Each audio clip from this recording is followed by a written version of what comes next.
मस्जिद तोड़ो बुल्ले शाह ये कहता, पर प्यार भरा दिल कभी ना तोड़ो, इस दिल में दिलबर रहता है।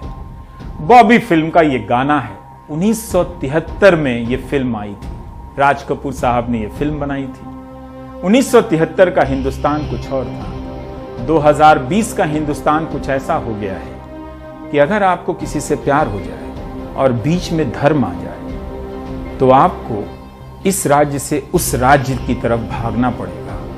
कहीं ऐसा ना हो जाए कि भागते भागते आखिर में समंदर आ जाए। सौरभ शुक्ला की ये रिपोर्ट देखिए।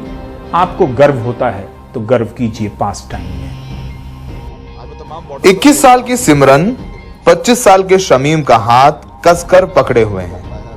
सिमरन का परिवार इस शादी के खिलाफ है क्योंकि शमीम एक मुसलमान है। सिमरन को अपने शहर यूपी के शाहजहांपुर में डर था कि परिवार की शिकायत पर यूपी पुलिस उन्हें नए धर्मांतरण कानून के तहत एक दूसरे से जुदा कर शमीम को जेल में न डाल दे। यही वजह है कि सिमरन और शमीम शादी करने के लिए यूपी से भागकर दिल्ली आ गए हैं। शमीम और सिमरन ने दिल्ली में स्पेशल मैरिज एक्ट के तहत शादी के लिए अपना रजिस्ट्रेशन करा लिया है। दोनों यही कहते हैं कि वो कभी वापस उत्तर प्रदेश नहीं जाएंगे क्योंकि वहां की सरकार मुसलमान लड़के और हिंदू लड़की की शादी को गुनाह समझती है। सोचिए समाज की और एक प्रदेश की कितनी बड़ी हार है कि उनके यहाँ दो नौजवान जो कि अलग धर्म से हैं सिर्फ इसलिए शादी नहीं कर सकते आसानी से क्योंकि वो अलग धर्म के हैं और उन्हें एक दूसरे प्रदेश आना पड़ता है। और ये दोनों ही प्रदेश भारत देश में और दोनों ही एक संविधान को मानते हैं। सवाल ये नहीं है कि लव जिहाद है या नहीं है, ये सवाल ही नहीं है। हम कहते हैं कि लव जिहाद था और है, मगर हम ये भी कहते हैं कि ये भारत है, भारत इधर लव जिहाद होने नहीं देंगे। इस देश में बार बार ये आरोप लग रहे थे कि धोखे से शादी की जा रही है, धर्म का गलत इस्तेमाल हो रहा है, पहचान को छिपाकर शादी की जा रही है और हर बार पीड़ित किसी एक ही धर्म के लोग हैं, पीड़ित एक ही धर्म के लोग हैं, पीड़ित हिंदू हैं। तो आखिर लव जिहाद के खिलाफ कानून क्यों नहीं बनना चाहिए? पीड़ितों के लिए कौन बोलेगा? पीड़ितों के लिए इस देश में आवाज कौन उठाएगा? उत्तर प्रदेश की पुलिस ना चाहते हुए भी और चाहते हुए भी अब हर उस शादी के इंतजाम में पता करने के नाम पर पार्टी बनने लगी है कि शादी करने वाले ने कहीं धर्मांतरण तो नहीं किया है। शादी करने वालों को कुछ मिठाइयां पुलिस और भीड़ के लिए भी रखनी चाहिए।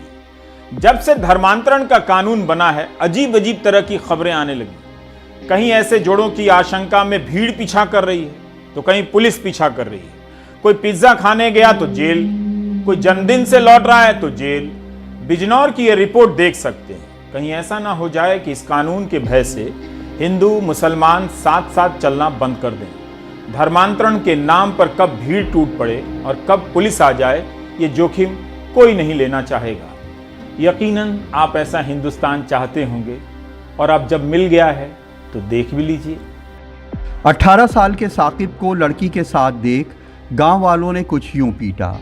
ये एक पितृसत्तात्मक समाज की हिंसक मॉरल पुलिसिंग है। न लड़की को जानते हैं न लड़के को, लेकिन उन्हें साथ देख इनका खून इतना खौला कि बच्चे को पीट पीट कर बेहाल कर दिया। गांव वालों ने उसे पुलिस को दे दिया। पुलिस ने बाद में उसे लव जिहाद का आरोपी बताकर जेल भेज दिया। अब साकिब पर पुलिस ने दलित एक्ट और धर्मांतरण विरोधी कानून में मुकदमा किया है। 24 दिन से वो जेल में बंद है। लड़की कहती है कि वो अपने एक रिश्तेदार के यहाँ बर्थडे में गई थी। वहाँ उसके स्कूल में पढ़ा साकिब भी था। रात में देर हो गई तो वो उसके साथ घर आ रही थी।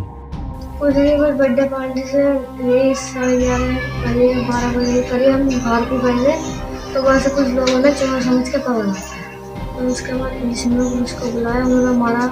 मजदूर वालों ने होते उन्हें कहाँ से आया चोरी करते हो, मैंने कहा चोरी तो हम करने के तो वही मार दिया था। लड़की कहने भी लगी कि मैं तो ऐसा नहीं हूँ, मैं तो अपने बर्थडे पार्टी में इतनी लड़की आ नहीं सकी, लेकिन उसकी बात किसी ने नहीं मानी।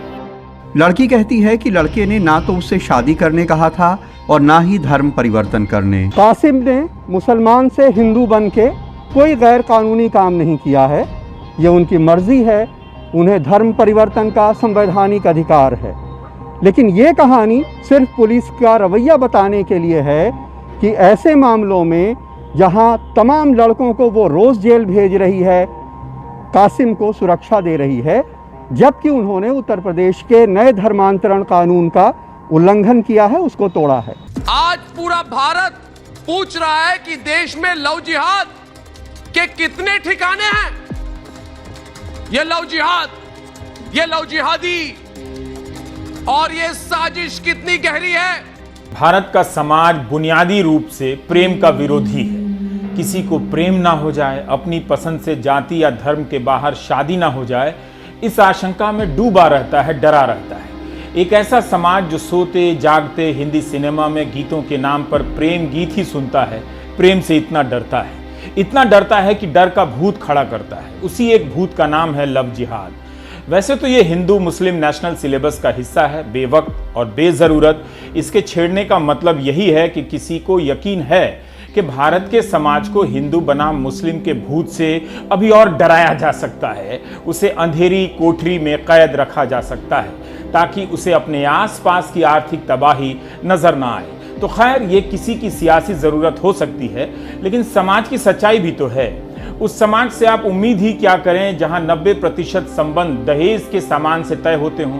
वहां प्रेम कितना ही होगा आप जानते हैं। इसलिए जिसने प्रेम की जगह कार और वॉशिंग मशीन को प्रेम समझा, उसी से उम्मीद भी की जानी चाहिए कि वह लव जिहाद के भूत को खड़ा करेगा, सही मानेगा।